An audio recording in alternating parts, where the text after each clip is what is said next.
로마서 8장 5절에서 14절입니다. 로마서 8장 5절에서 14절 말씀을 봉독하여 드립니다. 육신을 따르는 자는 육신의 일을, 영을 따르는 자는 영의 일을 생각하나니 육신의 생각은 사망이요 영의 생각은 생명과 평안이니라. 육신의 생각은 하나님과 원수가 되나니 이는 하나님의 법에 굴복하지 아니할 뿐 아니라 할 수도 없음이라. 육신에 있는 자들은 하나님을 기쁘시게 할 수 없느니라. 만일 너희 속에 하나님의 영이 거하시면 너희가 육신에 있지 아니하고 영에 있나니 누구든지 그리스도의 영이 없으면 그리스도의 사람이 아니라. 또 그리스도께서 너희 안에 계시면 몸은 죄로 말미암아 죽은 것이나 영은 의로 말미암아 살아있는 것이니라. 예수를 죽은 자 가운데서 살리신 이의 영이 너희 안에 거하시면 그리스도 예수를 죽은 자 가운데서 살리신 이가 너희 안에 거하시는 그의 영으로 말미암아 너희 죽을 몸도 살리시리라. 그러므로 형제들아 우리가 빚진 자로되 육신에게 져서 육신대로 살 것이 아니니라. 너희가 육신대로 살면 반드시 죽을 것이로되 영으로서 몸의 행실을 죽이면 살리니 오롯 하나님의 영으로 인도함을 받은 사람은 곧 하나님의 아들이라. 아멘. 하나님 아버지, 우리의 예배를 기뻐하시는 아버지, 오늘 거룩한 성일에 주님 앞에 예배하오니 우리의 예배를 받아 주시옵소서. 성가대에 찬양을 연락하시고 마음을 들여 예배하는 성도들의 마음을 받아 주시옵소서. 주의 성령이 각 사람에게 머무르며 주의 성령의 인도를 받으며 주의 성령께 기도하며 하나님의 뜻을 향해 한 걸음 한 걸음 더 전진하는 중원순복음교회 성도님들 되도록 축복하여 주시옵소서. 예수님의 이름으로 기도드리옵나이다. 아멘. 주님을 사랑하시면 아멘 합시다. 좌우 옆 사람 인사 나눕시다. 하나님이 당신을 사랑하십니다. 한 번 더. 오늘 당신을 보니 예수님 본 듯 반갑습니다. 시작. 오늘 당신을 보니 예수님 본 듯 반갑습니다. 예수님을 구주로 영접하면 성령께서 그 사람 안에 내주하십니다. 주님이 여러분 안에 거하신다는 거죠. 예수님 말씀하시기를 내가 주 안에 주가 내 안에. 예수님이 내가 하나님 안에 거하는 것처럼 너희도 내 안에 거하고 나도 너희 안에 거하겠다. 사실 이게 영적인 문제라 사람들이 잘 현실감은 좀 없어요. 그렇지만 그것이 바로 신앙의 근본이 되고 있는 거죠. 내게 성령이 임하였다 하는 것은 성령의 내주를 말하는데 두 가지 얘기가 있어요. 성령의 내주와 성령의 세례. 지난 시간에 성령의 세례를 얘기했는데 성령의 세례는 예수를 안 믿거나 하는 사람에게 내려요. 그래서 나타나는 현상이 특이한 현상이죠. 일종의 능력이에요. 은사인데 방언, 예언, 신요, 그렇죠. 또 기타 여러 가지 통변, 지혜의 말씀, 지식의 말씀의 은사들, 이런 것들이 나타나서 내게 없었던 초자연적 능력이 생겨나는, 그래서 전도하거나 교회를 세워가는 힘이 되는 요소가 성령의 세례의 결과들이에요. 그러니까 내가 성령의 세례를 안 받아서 지옥 간다 이런 건 없지요. 그런데 성령의 내주는 뭘 의미하냐면 내가 예수님을 구주로 영접하면 어떤 사람에게나 성령이 내 안에 거하셔요. 그리고 우리가 성령이 내 안에 거하신다는 뜻이에요. 그리고 그냥 구원에 받는 사람의 특성이에요. 쉽게 말하면 구원받은 사람들은 예수님을 구주로 영접한 것이고, 그럼 내가 구원받았냐 안 받았냐 잘 몰라요. 사람들이. 집사님 천국 가겠어요? 그럼 다 같은 것이 부리부리예요. 집사님, 성도님 어떻게 예수 믿나요? 예, 믿지요. 천국 가시지요? 그러면 하는 얘기가 뭐라 그러냐면 아이고 나같이 살아가고 되겠어요. 부리부리. 그러니까 우리가 많은 사람들이 하나님의 나라에 대한 확증과 소망을 갖지 못한 채로 예수님을 믿고 있는 경우가 참 많아요. 구원받고 천국 가는 것은 내가 예수님을 믿는 믿음에 있어요. 그럴 때는 여러분들이 하나님의 말씀이 믿어지고 예수님이 내 인생을 주관하시는 주님이시다. 예수님이 나의 구주라고 믿고 있는 사람들은 다 구원받은 사람들이거든요. 그래서 성경이 아니고서는 주라 시인할 수가 없다. 예수님은 나의 구주세요. 나 예수님 믿어요. 나 하나님 말씀이 믿어요. 이런 사람들은 다 사실 내 마음이 진심이라면 다 구원받은 사람이에요. 그것은 왜 그러냐? 성령이 아니고서는 예수님이 나의 구주라고 하나님 말씀을 내가 믿노라고 말할 수가 없어요. 구원받지 못한 사람은 예수님 안 믿고 성경 말씀 안 믿어요. 그러나 믿는 사람은 이미 믿는 거예요. 구원에 이른 사람이라 볼 수 있어요. 여러분 옆에 앉아있는 분에게 성경 말씀 다 믿어요? 어떻게 믿어? 그러면 구원 못 받은 거예요. 예수님이 당신의 구주인 걸 믿어요? 안 믿어. 부처님이나 똑같아.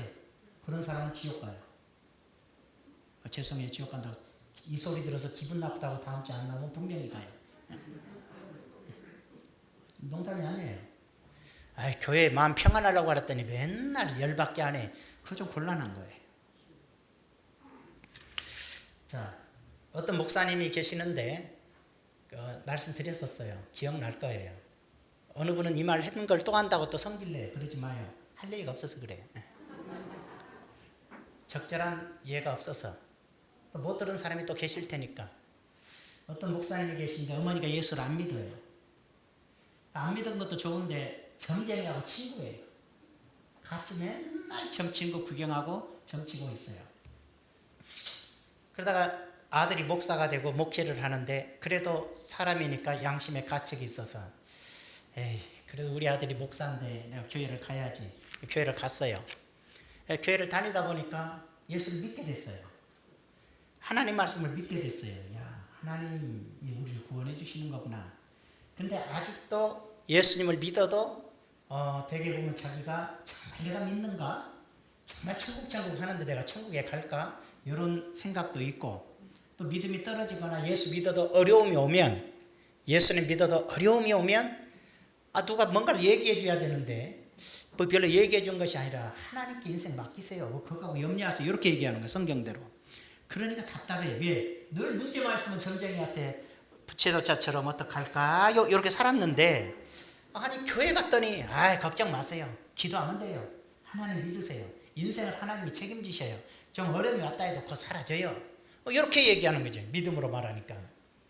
답답해가지고 다시 친구 찾아갔어요. 점쟁이를. 찾아가지고 하는 얘기가 이런 일이 생겼는데 친구야 어쩌면 좋니? 너 교회 다닌다며. 교회 다녀도 어떻게 해결이 안 돼. 친구가 샤브랑 점을 치는데 친구가 뭐라 그러냐면 내가 섬기는 신보다 네가 섬기는 신이 너무 커서 내가 섬기는 신이 안 온다. 그래서 점을 칠 수가 없다 친구야. 네가 섬기는 큰 신에게 물어봐라. 그때 너무 기뻤어요. 내가 구원받았구나. 그때 한 거예요. 그때 내가 구원받았구나. 그렇게 알고 나서 교회에 가서 자랑을 너무나 많이 했어. 또 철이 없지. 목사님 엄마가 돼가지고 가서 막 그 얘기를 했어. 그랬더니 성도님 중에서 여러 명이 거기가 어디냐고. 자기도 간다고. 왜? 그만큼 자기도 구원의 확신이 없어. 사람들이 예수님을 믿기는 믿는데 정말 성령이 나와 함께 하는지 내가 정말 구원받았는지를 잘 몰라. 그래서 그런 쪽으로 좀 해보니까 점이 귀신이 그러면 점쟁이가 거짓말로 점쳐보면 어떡하려고. 참 그런 아이러니한 실제적인 사건이라 그래요. 좀 우습잖아요. 귀신은 분명히 존재하죠. 저희 교회에 윤봉념이라는 점쟁이가 있었어요. 그런데 그때 이춘자 목사님 지금 천국에 돌아가셨어요. 천국에 가셨는데 그분이 우리 교회 전도사로 있을 때 전도를 잘했어요. 그래서 그 전도자라는 그분이 계실 때 교회가 많이 부흥됐어요. 우리 전도하는 사람이 하나도 부족하고 부흥이 안 돼요. 시험 주는 사람만 있어서 줄어들어요. 근데 참 슬픈 일이죠. 그분은 이제 전도를 참 잘했어요. 교회가 많이 부흥했죠. 전도를 하다가 약사였잖아요. 약사인데 약국 때려치고 전도사 돼가지고 전도를 다니는데 이 집 저 집 전도하는데 점쟁이 집에 들어갔어. 점쟁이 집에 들어갔더니 아는 사람이에요. 약국에 약지로 많이 왔어. 점쟁이가. 아이고 약사님 웬일이세요? 아니 할머니가 이거 웬일이세요? 아유, 나는 점쟁이요. 아, 그래요? 나는 전도사예요. 아, 그렇게 됐어요? 그러면서 예수 믿어야죠. 그러니까 한 점쟁이가 하는 얘기가 뭐라 그러냐면, 나 중풍 맞아서 안진뱅이가 됐어요. 못 일어나요. 그러는 게. 그러니까 아, 그래요? 예수 믿읍시다. 그러니까 예수 믿을 테니까 내가 섬기는 귀신을 좀 달래서 보내주세요. 귀신이 나를 괴롭혀요. 저 만친다고 그랬더니 귀신이 나를 괴롭혀요. 그래서 왜요? 했더니 얘기를 하는 거야. 내가 안진뱅이 돼가지고 더 이상 점치기도 어렵고 굿도 할 수 없고, 그러니까는 나를 떠나달라고 아무리 얘기를 해도 귀신이 안 떠나요. 계속 나타나서 괴롭혀요. 그래서 절에서 15년이나 열심히 연부를 하면서 돌을 닦은 훌륭한 능력 있는 스님을 모셔다가, 당시에 오래전이에요. 300만 원이에요. 지금 같으면 한 3천만 원 되겠다. 300만 원을 주고 이제 그 귀신을 좀 달래서 떠나보내라고 그 부탁을 했대요. 스님이 하루 이틀 사흘을 계속 하면서 이제 목탁을 치면서 귀신을 달래면서 그만 떠나가 달라고 외치는데, 딱 3일째 되니까 그 자리에서 피를 토하고 쓰러져 버리는 거예요. 스님이 피 토하고 쓰러져 버리니까 스님이 그냥 가버렸어. 그렇다고 뭐 돈 주고 간 건 아니잖아요. 한번 준 건 못 받아요. 그래서 가버렸어요. 이래도 안 되고 저래도 안 돼서 절망 속에 있는데 이춘자 전도사님이 오신 거야. 오셔가지고 예수 믿으면 된다고. 그러니까 그러면 내가 섬기는 귀신을 좀 보낼 수 있냐고. 염려하라고. 다 치워준다고. 그랬어요. 그러니까 알았다고. 저한테 전화가 왔어요. 제가 그때 30대, 30대 중반쯤 됐을 거예요. 어리죠, 제가. 또 제가 나이가 동안이어가지고, 그때는 한 20살 몇 살밖에 안 보여. 어려, 또 제가 어려 보여. 지금은 이제 늙어가지만 굉장히 어려 보였어요. 그래서 이제 제가 전사님한테 그랬어요. 전사님 알았어요. 그 치우면 돼요? 그랬더니 치우면 된대. 그래서 제가 치워준다고 날짜를 딱 정하고, 유천이 장로님, 그때는 집사님이었어요. 집사님 봉고차 가지고 언제 오세요? 가서 싹 치워버립시다. 유천이 장로님도 귀신한테는 세요. 그 집이 귀신 섬기는 집이어갖고 귀신이 만만한 사람이야. 저도 귀신 같은 것 믿지도 않거니와 별로 생각 안 해요. 제가 영장산에 올라가서 부처 머리 깨진 거 뒤로 돌려놓은 사람이에요. 그래 별로 안 무서워요. 근데 그때 전도사님한테 일주일 지나니까 전화 왔어. 목사님, 그래서 예, 그랬더니 뭐하고 계세요? 그래서 뭐예요? 그냥 가만히 있지. 그랬더니 자기는 두렵고 떨리고 간이 벌렁벌렁 해갖고 금식 중이래요. 왜? 귀신이 너무 무섭디야.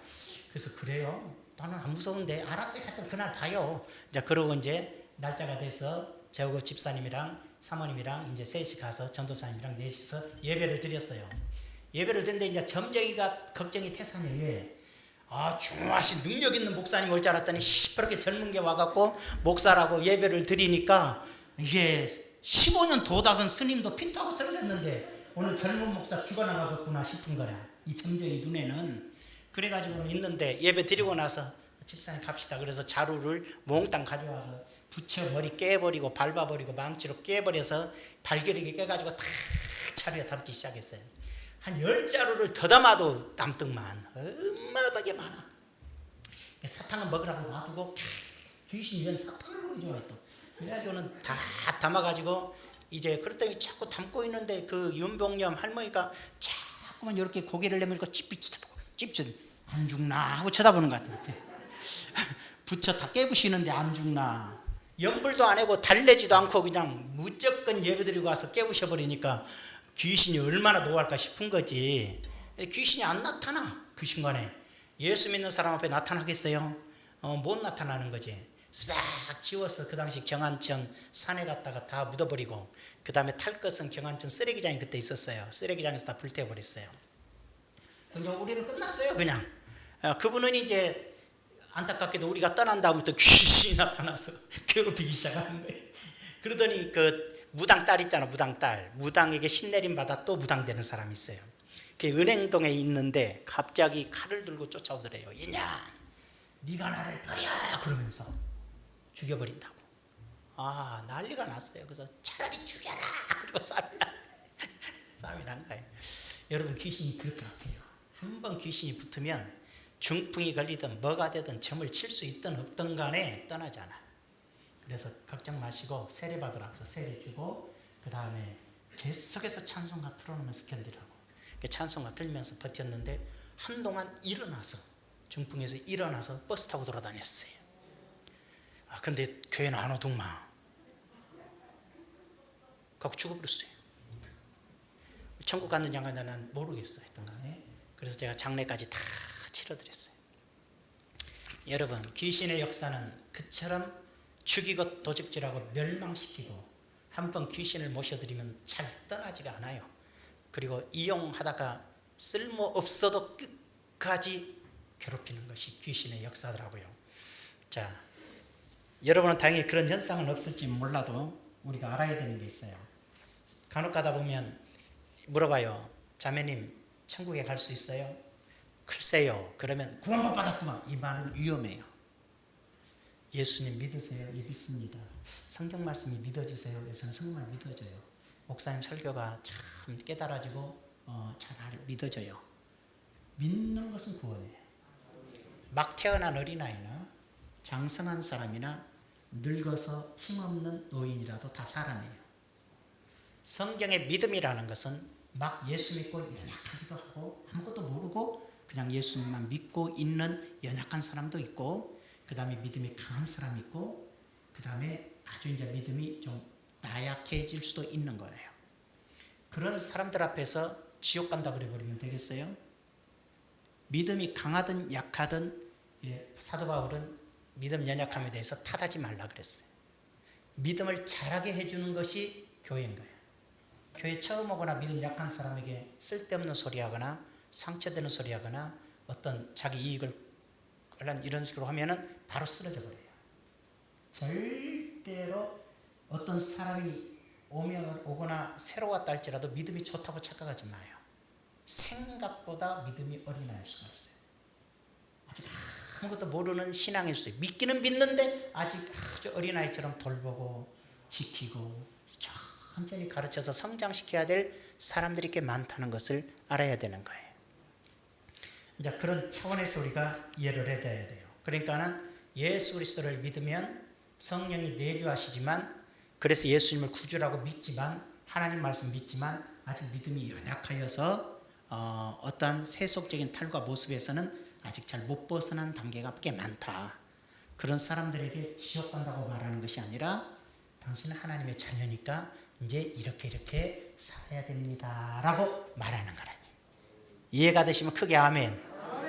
그 남편이 조금 예수 믿는다고 말은 하는데 또 술 먹고 와서 깽깽이 부리면 지옥 갔다는 그런 소리 하면 안 되는 거야.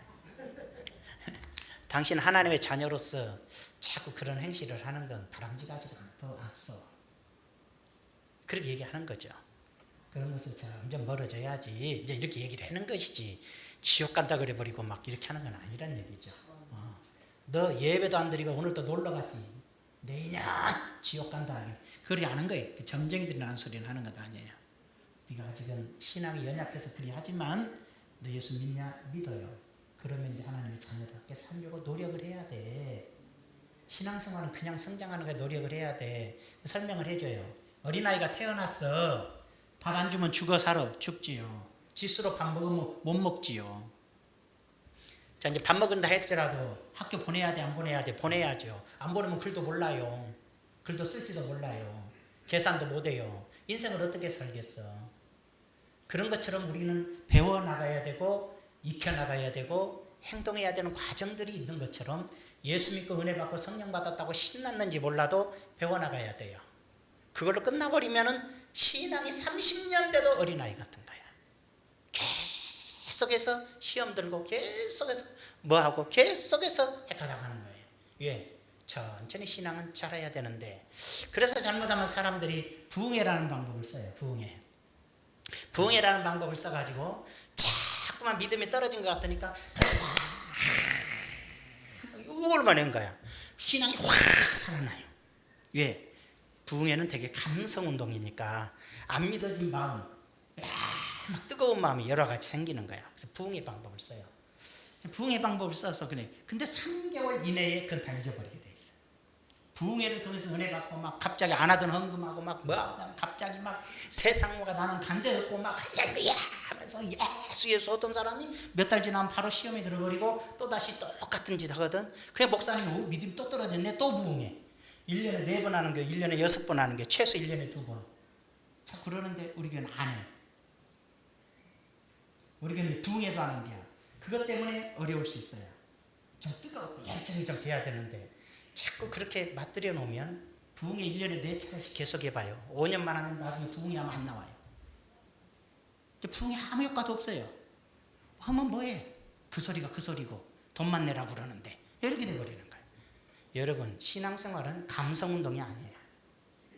감성운동이 아니라 결국에 신앙생활이라는 건 내가 내 의지를 가지고 죄를 이기고 하나님의 자녀답게 살아가느냐가 최종 목표가 되는 거예요. 거짓말하고 싶은 것 이겨내는 거고, 욕심 이겨내는 거고, 그잖아요. 남에게 상처 주는 말 고치는 거고, 스스로 노력해서 내 마음속의 죄와 싸워 이기는 거예요.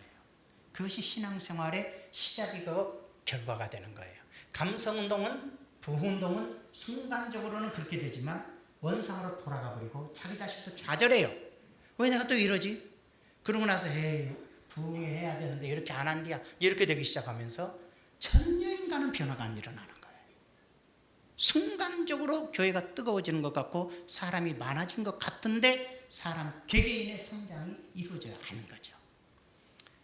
저는 그래서 부흥에는 의미가 없다고 생각해요. 유익이 분명히 있긴 있지만 그것보다는 하나님의 말씀으로 배워가고 자기를 다스려가는 훈련을 하는 게 진정한 신앙인이 되는 길이란 걸 말씀을 오히려 드리고 싶어요. 유익된 장점과 단점은 있겠지만 저는 그래서 단점을 더 크게 보는 사람이에요. 자, 그러면 첫 번째로 좀 간단히 정리를 해야겠죠. 성령이 내주하시면, 예수 믿게 되면 육신의 욕망이 죄인인 것을 알게 되고 성령의 뜻을 따라 살려고 해요. 자, 그래서 볼까요? 내가 이르노니 너희는 성령을 따라 행하라. 그리하면 육체의 욕심을 이루지 아니하니라.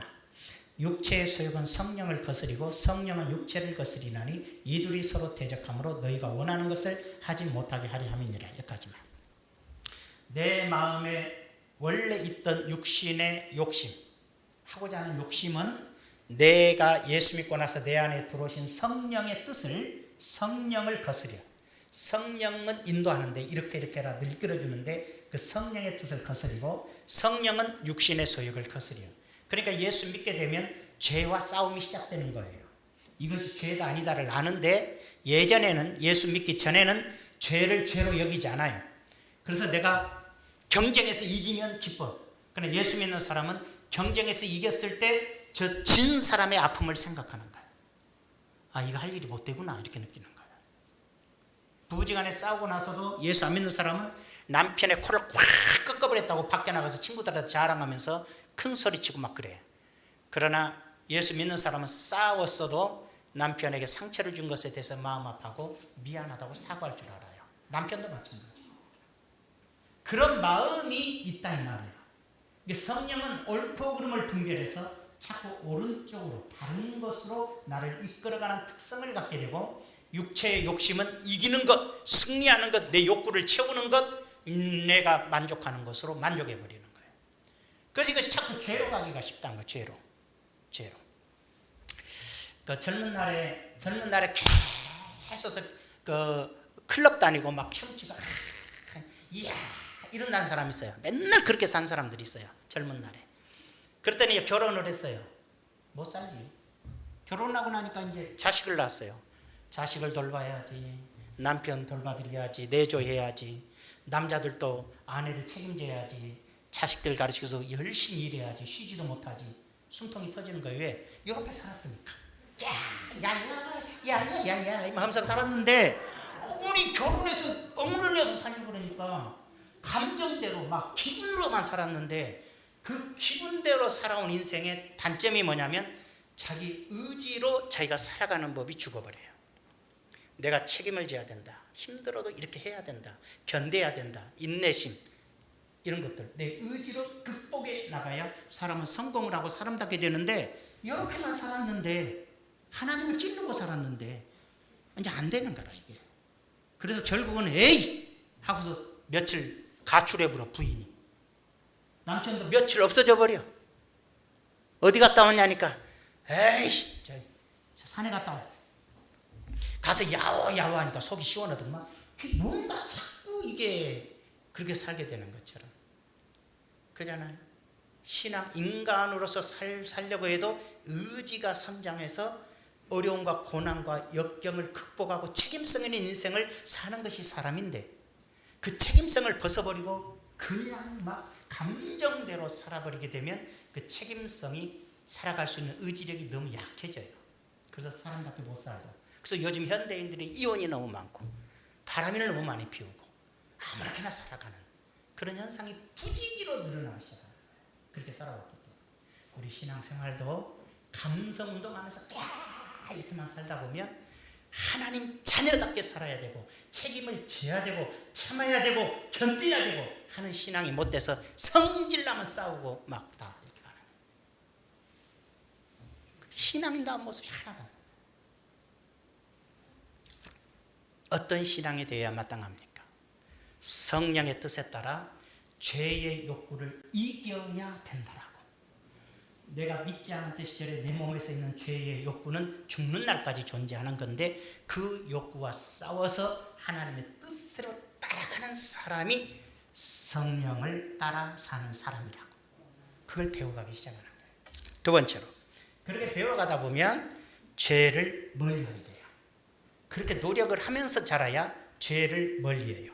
육신을 따르는 자는 육신의 일을, 영을 따르는 자는 영의 일을 생각하는. 육신의 생각은 사망이요 영의 생각은 생명과 평안이니라. 육신의 생각은 하나님과 원수가 되나니 이는 하나님의 법에 굴복하지 아니할 뿐 아니라 할 수도 없습니다. 육신의 생각은 하나님의 뜻과 안 맞아. 그래서 하나님의 법에 따르지 않아요. 성령이 인도하는 대로 하나님 말씀이 이끄는 대로 살지를 않아요. 할 수도 없고 아니할 뿐만 아니라 할 수도 없어요. 예수 믿는 사람은 하나님의 뜻대로 절대 못 살아요.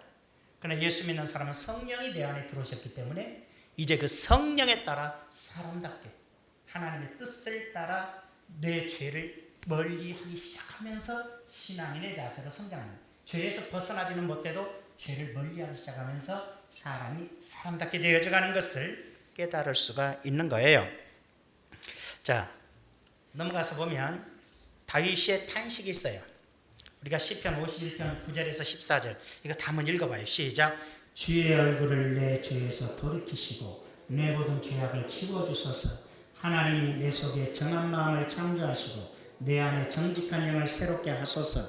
나를 주 앞에서 쫓아내지 마시며 주의 성령을 내게서 거두지 마소서. 주의 구원의 즐거움을 내게 회복시켜 주시고 자원하는 심령을 주사 나를 붙드소서. 그리하면 내가 범죄자에게 주의 도를 가르치리니 죄인들이 주께 돌아오리이다. 하나님이여 나의 구원의 하나님이여 피 흘린 죄에서 나를 건지소서. 내 혀가 주의 이름을 높이 노래하리이다. 이 시편의 말씀을 누가 기록했냐면 다윗이에요. 다윗이 언제 이걸 기록을 하게 되냐면 나단 선지자가 다윗의 죄를 지적을 해요. 무슨 죄입니까? 밧세바를 자기 아내로 삼은 죄. 분명히 남의 부인인데 자기 부하의 부인인데 자기 아내로 삼은 죄, 간음한 죄. 그리고 또 하나가 보이죠? 우리아를 그의 아내 남편 우리아를 전쟁터에 보내서 죽여버리게 한 죄, 살인죄. 그걸 해요. 그 때문에서 고난이 오고 괴로움이 오고 하나님의 심판이 오고 아들이 죽고 이런 일이 많잖아요. 그럴 때 이제 회개하면서 주의 얼굴을 내 죄에서 돌이키시고 내 죄를 보지 말고 저를 사랑해 주세요. 이 뜻이에요. 내 모든 죄악을 지워주세요. 10절에 하나님이여 내 속에 정한 마음을 창조하시고, 하나님 내 속에 정한 마음, 올바른 마음을 창조하시고 내 안에 정직한 영을 새롭게 하소서. 내가 정직하도록 해주세요.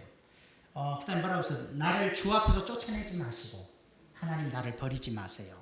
주의 성령을 내게서 거두지 마소서. 다윗은 그때도 알고 있었어요. 성령을 내게서 거두어버리면, 성령이 나를 떠나버리면 나는 불신자가 돼요. 성령이 내 안에 거하지 않으면 나는 예수 안 믿는 자가 돼요. 아까 본문에 읽어드렸을 때 그리스도의 영이 없으면 그리스도의 사람이 아니라, 여러분 안에는 자기가 알든지 모르든지 간에 성령의 세례는 능력이 나타나서, 은사가 나타나서 갑자기 나타난 지혜의 말씀, 지식의 말씀, 방언, 예언, 신유, 귀신 쫓는 능력 이런 것 때문에 성령 세례가 저 사람에게 임했구나 이렇게 알 수도 있는데 성령이 내주하시면 니고데모에게 얘기한 것처럼 바람이 임으로 불되 어디에 와서 어디로 가지 알지 못하는 것처럼 성령이 너에게 임하는 것도 그와 같으니라. 이게 성령의 내주예요. 이게 성령이 내 안에 임하는 것은 알지 못한 채로 임하게 돼요. 그러니까 내게 정말 생명이 오셨는지 안 오셨는지도 잘 모르는데 그걸 어떻게 하냐고요? 내가 죄를 싫어하기 시작한다는 거예요. 내가 죄가 뭔지를 알기 시작하고 내 속에 육신의 죄를 극복하기 시작하기 하면서 내 안에 성령께서 죄를 싫어하시고 죄를 싸우게 하시고 죄를 알게 하시는구나. 이때부터 알게 하는 거예요. 그리고 하나님을 내가 예수님을 나의 구주라고 내가 고백하기 시작하고 내가 하나님을 믿기 시작하는구나. 내가 성경 말씀을 믿고 있네. 이러면서 성령이 내 안에 계신다는 걸 내가 알기 시작하는 거예요. 그런데 성령이 어쨌든 간에 성령이 내 안에 계신 성령이 나를 떠나버리면 절대로 이미 나는 불신자고 예수 믿는 자가 아니라는 거예요. 그래서 다윗이 얘기하는 거예요. 나를 떠나지 마세요. 성령을 내게서 거두지 마세요. 성령이 나를 떠나버리면 나는 영원히 버림받은 자인 거예요. 히브리서 6장의 말씀처럼 성령을 체험하고 빛을 체험하고 구원을 체험하고 하나님의 능력을 체험한 자가 죄악을 떠나서 완전히 죄 속에 빠져버리고 예수님을 부인해버리는 신앙이 되면 성령이 떠나가셔버리면 다시는 구원받지 못한다는 말씀이 있어요. 그러니까 잘 떠나지도 않지만 떠나버렸다. 절대로 회개하지 않고 하나님의 회개할 기회를 수번 수백 번 수천 번 주시도 회개하지 않고 주님을 저주하고 욕하고 하나님을 대적하다가 성령이 떠나버려서 영원히 지옥의 백성이 되는 수도 있는 것을 가르쳐주거든요. 다윗은 성령이 떠날 수 있다는 걸 알고 성령을 내게서 거두지 말라고 몸부림치는 거예요. 그리고 뭐라고 그럽니까? 12절에 주의 구원의 즐거움을 내게 회복시켜주고 옛날에 구원받았던 그 기쁨을 다시 회복시켜주세요. 옛날에 구원받을 때는 막 나 자유 얻었네 너 자유 얻었네 나 구원받았네 기뻤던 거 지금 구원받으니 하나도 안 기뻐. 누가 돈 좀 줬으면 이렇게 살아. 그거 버리고 그 구원의 즐거움을 내게 다시 회복시켜주세요. 자원하는 심령을 주사 나를 붙드소서. 자원하여 주님을 섬기고 자원하여 헌신하는 그 믿음을 내게 다시 허락해 주세요. 주의 일이라면 내가 먼저 뛰어들었던 그 모습을 내가 회복되게 하소서. 그리하면 내가 범죄자에게 주의 도를 가르치리니 나쁜 사람들의 내가 하나님 말씀 전해서 그 죄인들이 하나님께로 돌아오는 전도하겠습니다. 믿지 않는 자들에게 전하겠습니다. 14절에 하나님이여 나의 구원의 하나님이여 피 흘린 죄에서 사람을 죽인 죄에서 나를 건지소서. 간음의 죄와 살인의 죄를 회개해요. 내 혀가 주의 이름을 높이 찬양하리라. 내가 전도하고 찬양하겠습니다. 성령을 내게서 거두지 마세요. 이것이 다윗이에요. 주님을 사랑하는 마음이 식어버리고 세속과 세상의 마음으로 가득 차고 세상의 낙과 쾌락을 더 즐거워하게 됐으면서도 회개하지 않으면 안 되잖아요. 내 안에 계신 성령을 근심하게 하잖아요. 내 안에 계신 성령을 탄식하게 하잖아요. 잘못하면 내 안에 계신 성령을 소멸시켜버리죠. 떠나버리시면 나는 영원히 하나님의 자녀가 버림받은 자녀가 됩니다. 여러분 승리합시다. 승리해야 돼요. 성령이 내주하신다는 걸 알아야 돼요. 주위 사람 옆 사람에게 전해주세요. 당신 성령이 소멸되면 당신이 영원히 지옥이다. 회개하고 주님 앞에 나가라. 세 번째로 성령의 인도를 받은 사람은 하나님의 영광을 위해서 살아요. 하나님의 영광을 위해서 살고 싶어 해요. 그러니까 첫째 성령이 내주하시면 죄가 뭔지를 알고 육신의 죄와의 갈등을 겪기 시작한다 이 말이에요. 더 신앙이 성장하면 죄를 멀리하기 시작하면서 이제 사람이 점점 이겨내기 시작하는 거예요. 성령의 뜻을 따라 살기 시작해요. 그래서 죄와 싸움보다도 이제 더 나가서는 뭐죠? 하나님의 영광을 위해서 살아요. 그래서 고린도전서 10장 23절에 보면 모든 것이 가하나 모든 것이 유익한 것이 아니에요. 모든 것이 가하나 모든 것이 덕을 세우는 것은 아니니 누구든지 자기의 유익을 구하지 말고 남의 유익을 구하라. 무슨 얘기입니까? 여러분, 이 자리에 계신 여러분들 눈 떠요. 졸고 싶은 것도 여러분 마음이고 졸 수도 있는 것도 여러분 마음인데, 여러분에게 유익이 되냐 남에게 유익이 되냐? 여러분이 등산 가고 싶고, 여러분이 놀러 가고 싶고, 주일날 죄 짓고 싶고, 쾌락을 즐기고 싶고, 가진 돈으로 먹고 즐기고 낙을 누리고 싶고, 혹은 범죄하고도 싶겠지만 다 할 수 있다 이 말이에요. 다 할 수 있다. 모든 것이 가하나 다 할 수 있습니다. 여러분들이 하는 것은 여러분이 다 할 수 있습니다. 모든 것이 가하지만 모든 것이 유익한 것은 아니지 않습니까? 모든 것이 다 할 수 있지만 모든 것이 이웃에게 덕을 세우는 것은 아니지 않습니까? 누구든지 자기 유익을 구하지 말고 남의 유익을 구하세요. 하나님께 영광을 돌린다는 것은 나를 위해 사는 것이 아니라 이웃에게 유익되게 사는 것을 하나님께 영광을 돌려드린다고 말해요. 남에게, 이웃들에게는 욕하고 싸우고 막 예수 믿는 사람 막 예수 믿는데 네가 밥을 줬어 아주 쌈이라고 자빠졌으면서 하나님 하고 있는 거, 이렇게 말 같지 않는 짓들을 해요. 눈에 보이지 하나님을 뭘로 섬기겠다는 거야? 눈에 보이는 사람을 사랑하고 이웃을 사랑하고 섬기는 생활이 곧 나를 섬기는 거라고 예수님이 말씀하셨어요. 세상에서 버려진 가장 작은 자 하나에게 하는 것이고 내게 한 것이라고 예수님 말씀하셨어요. 사람에게 하는 것이 하나님께 하는 거라고 얘기하는 거예요. 사람에게는 악을 행하고 사람에게 모질게 하고 사람을 속이고 사람을 이용하고 나서 아버지 주님을 사랑합니다. 개떡 같은 소리 하지 말자고. 그건 말도 안 되는 신앙생활 하지 말자고. 언제부터 우리의 신앙이 그렇게 되냐? 웃기잖아요. 눈에 안 보이는 하나님한테는 말만 하면 되니까 사랑한다고 그러고, 눈에 보이는 사람은 못 사랑하고 죽이고 살인하고 도둑질하고 강도질하고 피해주면서 그걸 하나님 내가 사랑한다고요? 하나님은 인정하지 않으세요. 그건 여러분의 착각이에요. 내가 하나님 사랑한다는 착각이에요. 하나님을 대적하고 악을 행한다는 것을 알아야 돼요. 그래서 31절에 보니까 그런즉 너희가 먹든지 마시든지 무엇을 하든지 다 하나님의 영광을 위하여 하라. 자, 먹든지 마시든지 무엇을 하든 하나님의 영광을 위하여. 그럼 그게 뭐냐? 하나님 영광 위해 사는 게 뭐냐? 유대인에게나 헬라인에게나 하나님의 교회에나 거치는 자가 되지 말고. 자, 유대인이 뭐예요? 유대인이 이스라엘 사람들에게나 헬라인 이방인들에게나 하나님의 교회, 우리 구원받은 자들 모임이나, 자, 즉 말해서 예수 안 믿는 사람이거나 예수 믿는 하나님의 교회거나 거치는 사람이 되지 마라. 교회에서 거치는 사람 되지 마라. 교회에서 여러분에 대해서 다 뒤에서 칭찬하는 사람이 돼요. 저분은 착한 사람이야. 저분은 법 없어도 사는 사람이야. 저분은 믿어도 돼. 그런 사람입니까 여러분? 혹시 아니면 뒤에서 누구, 여러분 모르겠지. 뒤에서 저 사람 절대 믿지 마. 저 사람 절대 믿지 마. 혹시 그런 사람입니까? 동네에서나 어디에서나 예수 믿지 않은 사람이 이거 저런 사람이 예수 믿는 거 봐봐. 예수 믿는다는 참 이런 소리를 듣고 있습니까? 저분 보면은 내가 교회를 가야 되는데 이런 사람입니까? 모든 것은 여러분이 마음대로 살 수 있는데요. 모든 것은 가한데 남에게 덕이 됐냐 이 말이에요. 모든 것이 가한데 교회에 덕이 됐냐 이 말이에요.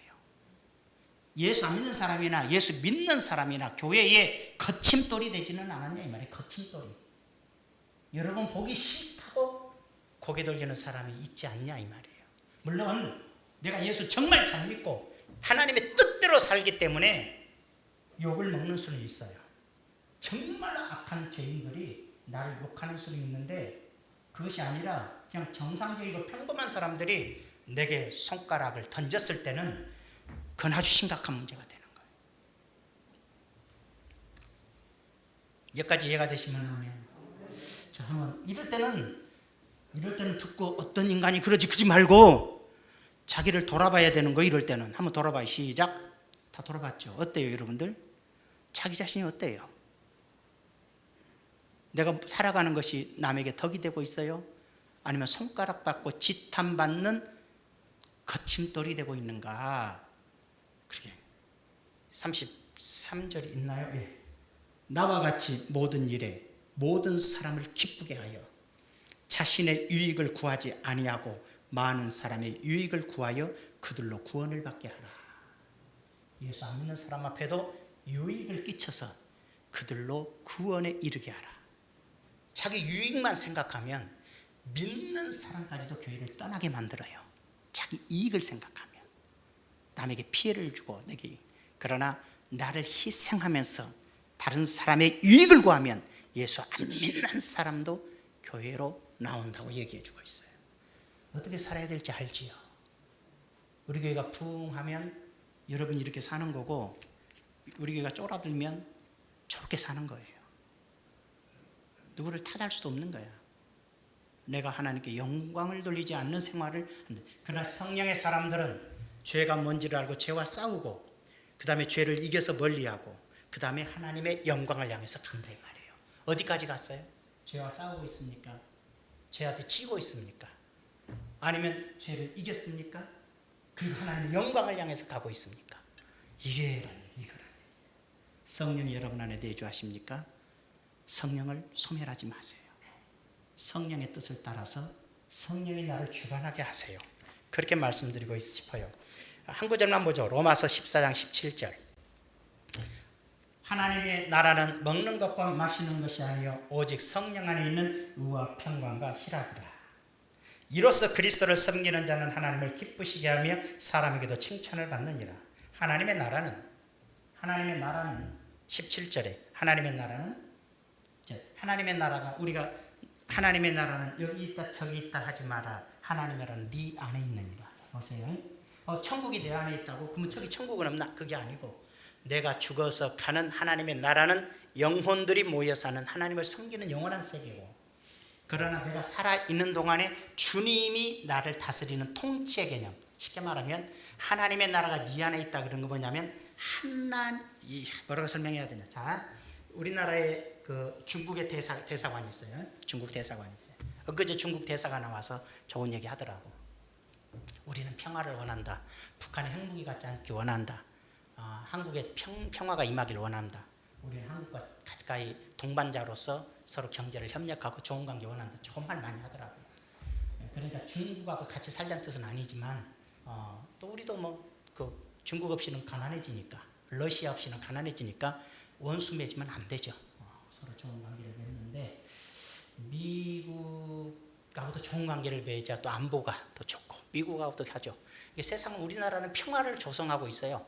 그런데 이상하게 미국과 중국 사이가 나빠서 우리를 양쪽에서 끌어다 같이 붙어서 먹으려고 그러니까 우리가 힘들어지는 거예요. 우리가 더 강해져야 돼요. 더 강해져. 자, 볼까요? 하나님의 나라는, 그러니까 중국 대사관이 있는데 우리나라 중국에도 대사관이, 한국 대사관이 있어요. 북한 사람들이 도망쳐가지고 영사관인가 대사관이 몰랐다는데 영사관이라 합시다. 잡으려고 보니까 영사관으로 뛰어들어갔어. 그러면 중국에 있는 그 경찰들이, 공안이라고 그러지만 경찰들이 더 이상 안 들어와요. 왜? 영사관이 크든 적든 우리 예배당만 하든 간에 딱 영사관 문으로 들어가 버린 순간에는 우리나라 땅이요. 그렇기 때문에 들어가서 잡아내면 우리나라 영토를 침범한 것과 다름이 없어요. 비록 우리가 죄악된 이 세상에 살고 있지만 하나님의 나라는 따로 구별이 되어 있지만 그래서 그 영사관이나 대사관은 우리나라 법이 다스리는 것이, 외국에 있어도 우리가 이 땅에 죄인된 세상에 살고 있어도 내가 예수님을 믿고 하나님의 말씀의 법이 나를 다스리는 내 마음은 하나님의 나라에 속하는 거예요. 이해되시면 아멘. 하나님의 나라가 여기 있다 저기 있다가 아니라 네 마음속에 있다는 뜻이에요. 그럼 이 하나님의 나라는 어떻게 운영이 되느냐? 내 안은 무엇으로 움직여지느냐? 하나님의 나라는 네 마음속에 있는 하나님의 나라는 먹는 것과 마시는 것이 아니다. 이상 육신의 욕망으로 사는 것이 아니야. 내 마음이 돈 가지고 큰 소리 치는 것도 아니고 먹는 것으로 큰 소리 치는 것도 아니야. 하나님의 나라는 성령 안에 있는 성령이 이끄심에 따른 죄를 이기고 거룩하게 사는 의의 마음이야. 그리고 평안의 마음이야. 근심, 염려, 의심, 두려움 없는 곳이야. 이곳이. 그리고 희락, 기쁨이 있는 것이야. 어때요? 지금 여러분 마음이 주님이 다스리는 하나님의 나라가 내 안에 이루어졌다면 여러분은 죄와 싸워 이겼고, 마음이 죄를 멀리하고, 그 다음에 여러분 마음은 근심, 염려, 걱정이 없어. 왜? 주님께 모든 걸 맡기고 사니까. 주님이 다스리는 나라 속에 있는 나에게 무슨 염려가 있고 근심이 있고 무슨 의심이 있어? 주님께 나 맡기고 사는데. 그래서 평강이 있는 거예요. 평안이. 걱정과 근심과 괴로움으로 찌들려 있으면 여러분 마음속에 하나님의 나라가 없는 거야. 인간의 죄가 아직도 가득한 거야. 그리고 희락, 기쁨이 넘치는 거야. 그러니까 하나님 나라가 내 안에 있다고 하려고 밖에서 막 성질내고 막 슉 오다가 교회면 있는 척 해버리는 거야. 기쁨이 있는 척. 예배 끝나고 가면 으르르르 또 가는 거야. 이게 무슨 하나님의 나라? 우리는 밖에 있든 안에 있든 내 안에는 기쁨이 있고 평강이 있고 죄를 멀리하는 믿음이 있는 거예요. 하나님의 나라는 거기 있는 거죠. 그러니까 성령이 내주하시면 2단계까지 가야 되는 거지. 누가 얼마나 갔겠어요. 그러나 이걸 목표 삼고 가는 것이 우리의 신앙생활이고 성령이 내주하시는 이유요 결과라는 거예요. 이해가 되셨으면 큰 소리로 아멘. 이제 성령의 내주하심에 따라 성령의 인도함을 받고 살겠습니다. 아멘. 기도합시다. 존귀하신 아버지, 성령께서는 예수님을 구주로 영접하는 자들에게 임하시고, 또는 성령이 내 안에 임하셔서 예수님을 믿게 하시고, 죄를 알게 하시고, 죄와 싸우게 하시고, 성령의 소욕으로 말미암아 육체의 소욕을 멀리하게 하셔서 죄와 멀어지게 하시고, 그 다음에 아버지 하나님의 영광을 위해서 살게 하시고, 삶의 목표가 아버지의 영광을 위해 살도록 이끌어 주시고, 궁극적으로 내 안에 하나님의 나라가 임하여 먹는 것과 입는 것과 세상의 욕망에 사로잡힌 마음이 아니라 의의 마음, 하나님의 뜻을 향한 마음으로 살고 평안으로 살고, 염려 근심이 아니라 주님께 다 맡긴 평안 가운데 살게 하시고, 그 다음에 늘 주님이 주신 기쁨 속에 살아가는 하나님의 나라가 우리 성도들의 마음속에 성령께서 이루어주게 하여 주시옵소서. 예수님의 이름으로 기도하옵나이다. 아멘.